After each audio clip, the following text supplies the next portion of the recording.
ভাইজান আমি যে মিজানের পাল্লার কাছে কাঁদতেছি, আমার দিন একের পাল্লা হালকা হয়ে গেছে, গুনার পাল্লাটা ভারী হয়ে গেছে। এই জন্য আমি মিজানের পাল্লার কাছে দাঁড়ায়া দাঁড়ায়া কান্দি। আমার নবী ডাক দিয়া বলেন, না রে না, এই মিজানের পাল্লার কাছে দাঁড়ায়া কানলে কোনো লাভ হবে না। তোমার এই কান্না যদি তুমি দুনিয়াতে কান্দা, ও মা বোনেরা, কথাগুলো দিলের কান দিয়া শ্রবণ করেন। আজকে এই দুনিয়া যদি চোখের পানি ছাড়তে পারো গো, তোমার এই চোখের পানি কাল কিয়ামতের ময়দানে নাজাতের জরিয়া হয়ে যাবে। কন্যা সুবহানাল্লাহ। এবার ওই ব্যক্তি মিজানের পাল্লার কাছে কান্দে আর বলে, আমার দ্বিগুণার পাল্লা বাড়ি আর নেকের পাল্লা হালকা হয়ে গেছে। এরকম ভাবে কানতে কানতে বাবার কাছে গেল, আব্বা তুমি আমার একটা নেক দিয়া সহযোগিতা করো। বাবা বলল, না না, দুনিয়াতে তো আমার কোনো সন্তান হইছিল না। কন্যা সুবহানাল্লাহ। বাবা স্বীকার করবে না, মার কাছে যাবে নেকের জন্য, মাও বলবে না আমার তো দুনিয়ার কোনো সন্তানই ছিল না। প্রশ্ন করতে পারেন, হুজুর একথা কইলে কি গুনাহ হইতো না? ও না, এটা এমন একটা দুনিয়া, এই দুনিয়ার মধ্যে কোনো গুনাহও নাই, কোনো সওয়াবও নাই। এটা হইল পরকাল। কথা ঠিক না বেঠিক?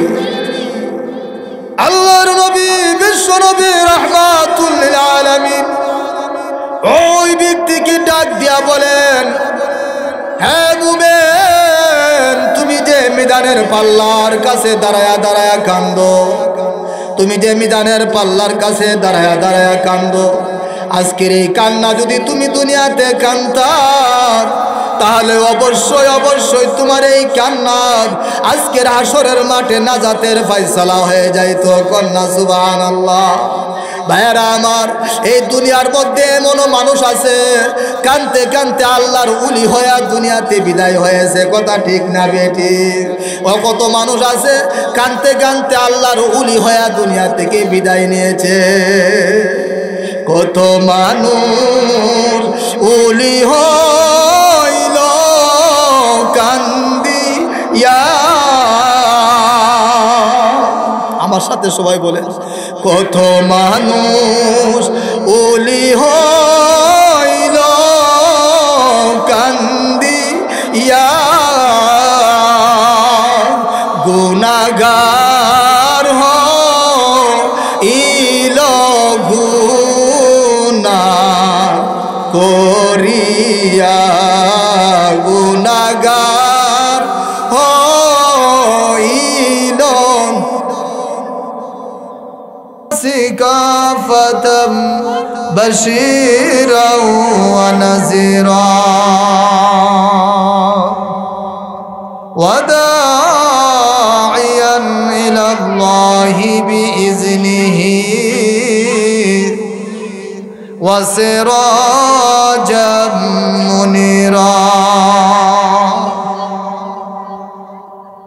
وقال الله تبارك وتعالى قل يا عبادي الذين أسرفوا على أنفسهم لا تقنطوا من رحمة الله صدق الله العظيم. بارك الله لنا ولكم في القرآن العظيم ونفعنا وإياكم بالآيات والذكر الحكيم. صلى الله على سيدنا ومولانا محمد وعلى آله وأصحابه وسلم. صلى الله على سيدنا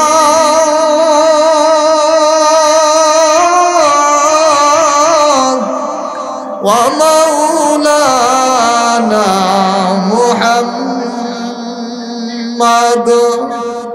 ওয়া আলা আলিহি ওয়া আসহাবিহি ওয়া সাল্লিম। কবরেরি আযাব যদি মানুষ দেখিত,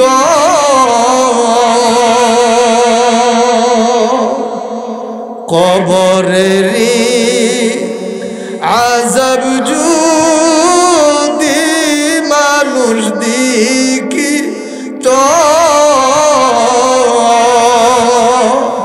গরবারি দিয়া মানুষ পলাইত, গরবারি রিয়া মানুষ পালাইত। এই দুনিয়া যতই দেখো আপনা,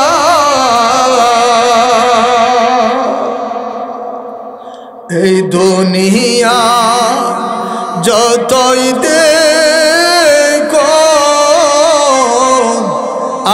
আপনা,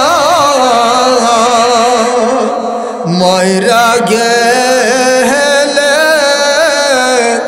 সবই হবে বেগানা, ময়রা গেলে সবই হবে বেগানা। এই দুনিয়া না করিলা বন্দিগি, গুনাহ করে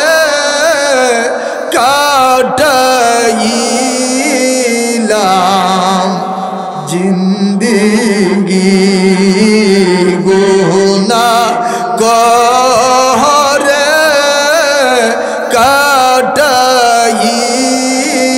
কাটাইলাম জিন্দেগি।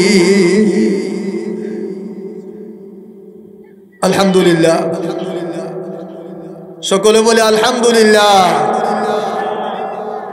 নোয়াগাঁও পূর্বপাড়া মরহুম লতিফ মিয়ার ও সমস্ত মুর্দেগানের রুহের মাগফিরাত কামনায় তৃতীয় বার্ষিক ওয়াজ ও দোয়ার মাহফিলের অত্যন্ত শ্রদ্ধাভাজন সম্মানিত সভাপতি সাহেব,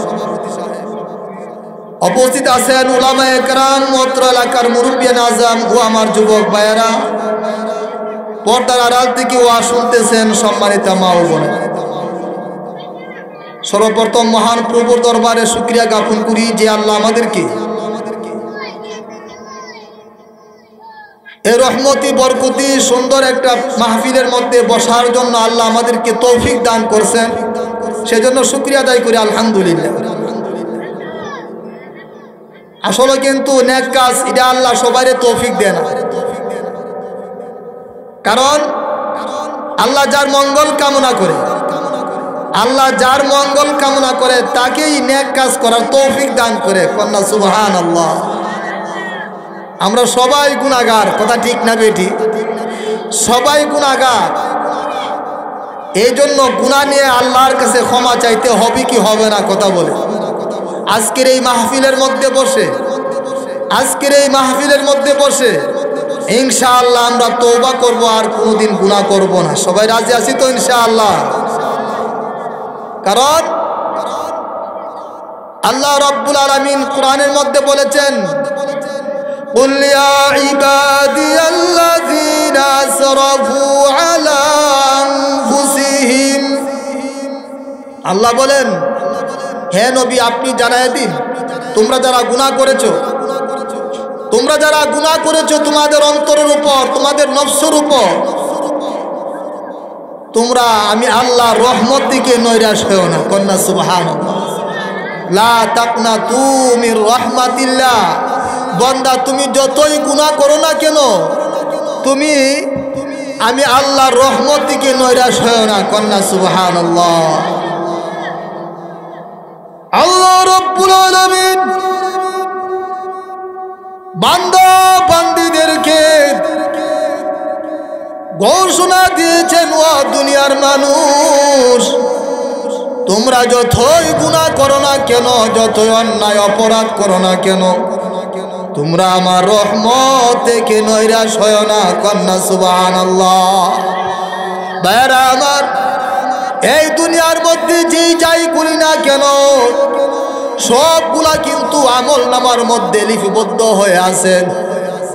এই দুনিয়া যদি আমরা সরিষার দানা পরিমাণ যদি কোনো নেক কাজ করিয়া থাকি, আমরা যদি সরিষার দানা পরিমাণ কোনো সওয়াবের কাজ করিয়া থাকি, এই জিনিসটা আপনার আমার আমল নামার মধ্যে লেখা আছে। এই জন্য আল্লাহ রাব্বুল আলামিন কোরআনের মধ্যে ইরশাদ করেন, ফামান ইয়ামাল মিসকালা যাররাতিন খায়রান ইয়ারা ওয়া মান ইয়ামাল মিসকালা যাররাতিন শাররান ইয়ারা। তুমি যদি এই দুনিয়াতে সরিষার দানা পরিমাণ কোন সওয়াবের কাজ করো, এই জিনিসটা তোমার আমল নামার মধ্যে থাকবে, তুমি কবরের মধ্যে শুয়ে শুয়ে দেখতে পারবে। কন্যা সুবহানাল্লাহ। আর যদি তুমি এই দুনিয়ার মধ্যে যদি কোনো সরিষার দানা পরিমাণ কোনো গুনার কাজ করিয়া থাকো, তাহলে এই জিনিসটা তুমি কবরের মধ্যে শুয়ে শুয়ে দেখতে পারবা।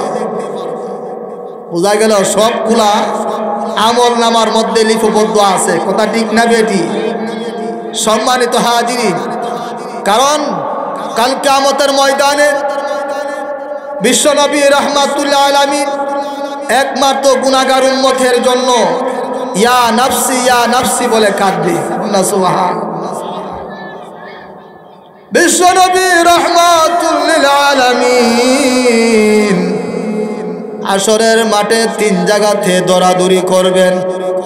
এক দূর দিয়ে হাউজে কাউসারের কাছে যাবে। না জানে আমার গুনাহগার উম্মত হাউজে কাউসার পানি পান করার জন্য কতই না কষ্ট করে। আরেক দূর দিয়ে এরকম ভাবে মিজানের পাল্লার কাছে যাবে, আরেক দূর দিয়ে ফুলচারাতের কাছে যাবে। না জানে আমার গুনাহগার উম্মত ফুলচারাত পার হওয়ার জন্য কতই না কষ্ট করে।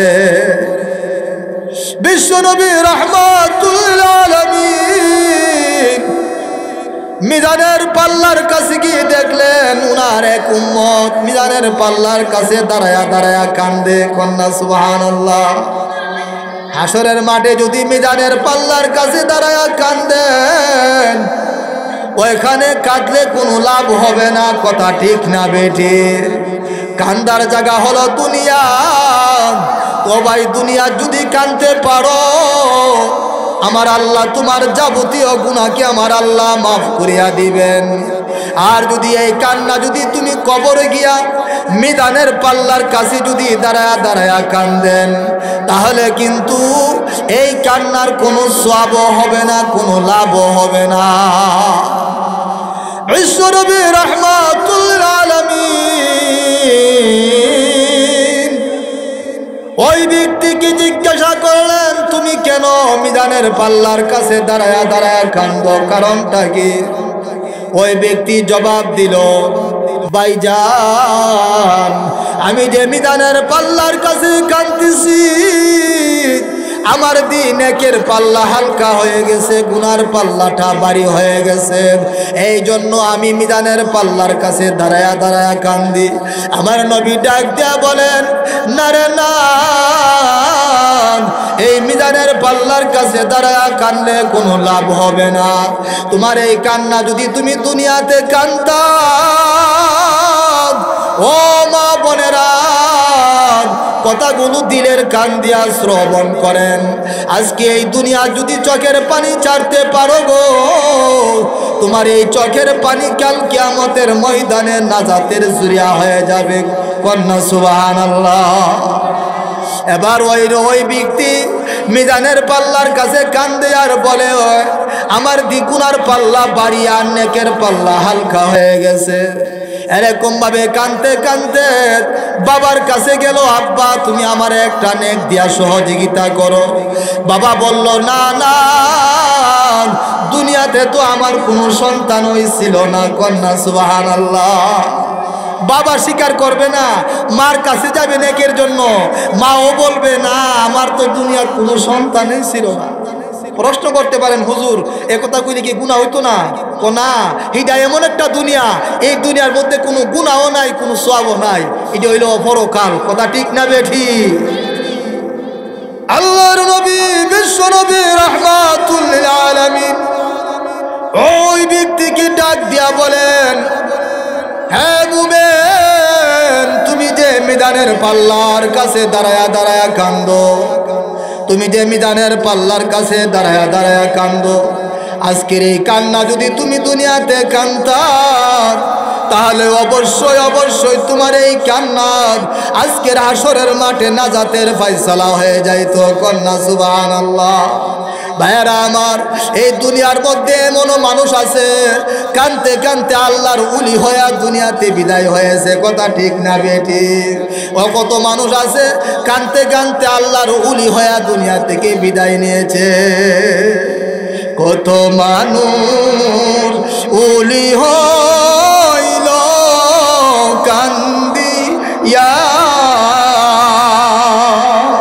আমার সাথে সবাই বলে, কত মানুষ ওলি হইল কান্দিয়া,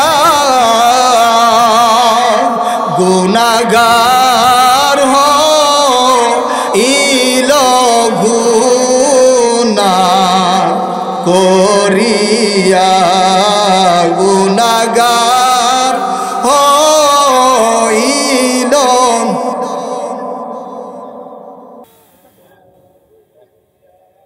তোবা করে আবার তোবা ভাঙ্গিলা,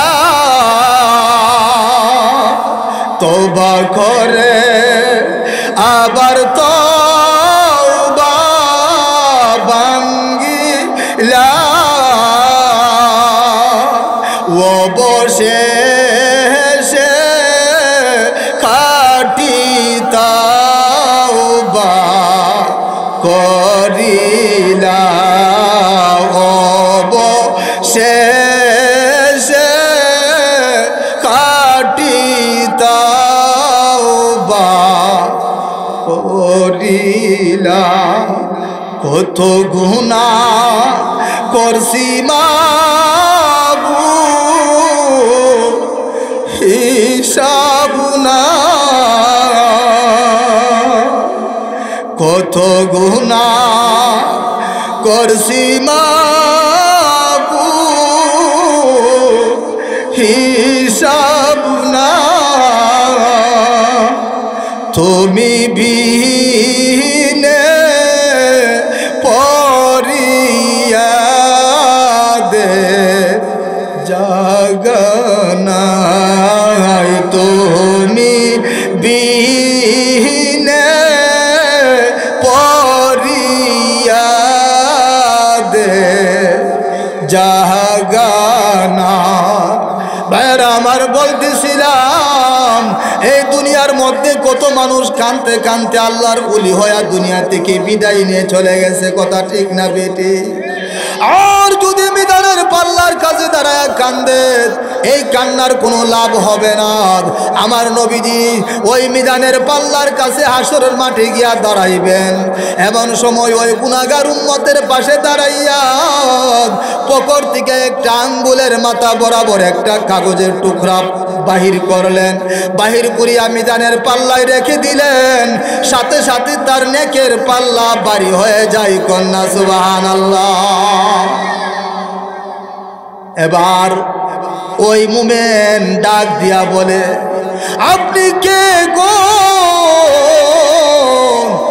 আপনার আকৃতি কতই না সুন্দর, কতই না ভালো। আপনি কে, আপনার পরিচয়টা মেহেরবানি করে একটু আমাকে দেয়া দিন। কন্যা সুবহানাল্লাহ।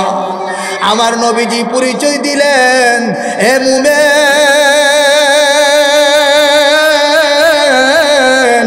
আমি হইলাম তোমার নবী। আর ওই যে কাগজের টুকরাটা তোমার মিজানের পাল্লার মধ্যে রেখে দিয়েছি, এটা হলো তোমার দরুদ শরীফ। কন্যা সুবহানাল্লাহ। ও মুমিন, তুমি যখন দুনিয়াতে থাকতাম, তুমি যখন দুনিয়ার মধ্যে যখন থাকতাম, তুমি মসজিদে নামাজের পরে মসজিদের কোনায় বসে বসে আমি রাসূলের উপরে দরুদ পাঠ করতে। তুমি যখন চক বাজারে যাইতে, আমি রাসূলের উপরে দরুদ শরীফ পাঠ করতে। তুমি যখন জমিনও কাজ করতে, আমি রাসূলের উপরে দরুদ শরীফ পাঠ করতে। হে মুমিন, আজকে তোমার হাসরের মাঠে তোমার প্রয়োজনীয়তা আমি পরিশোধ করে দিলাম। কন্যা সুবহানাল্লাহ। हर के बाशद आमिल ज़ुल्मदाम,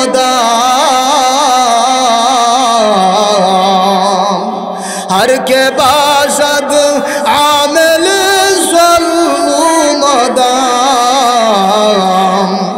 आतोशे दूज़ुके शावाद बुरुए हराम। সম্মানিত হাজিরিন, এই জন্য আপনাদেরকে সহজ একটা সবক দিলাম, সহজভাবে দুরূদ শরীফ পাঠ করবেন।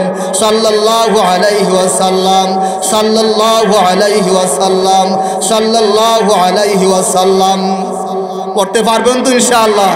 এই দুরূদ পাঠ করবেন ইনশাআল্লাহ। কাল কিয়ামতের ময়দানে আপনার আমার জন্য ইনশাআল্লাহ নাজাতের জুরিয়া হবে।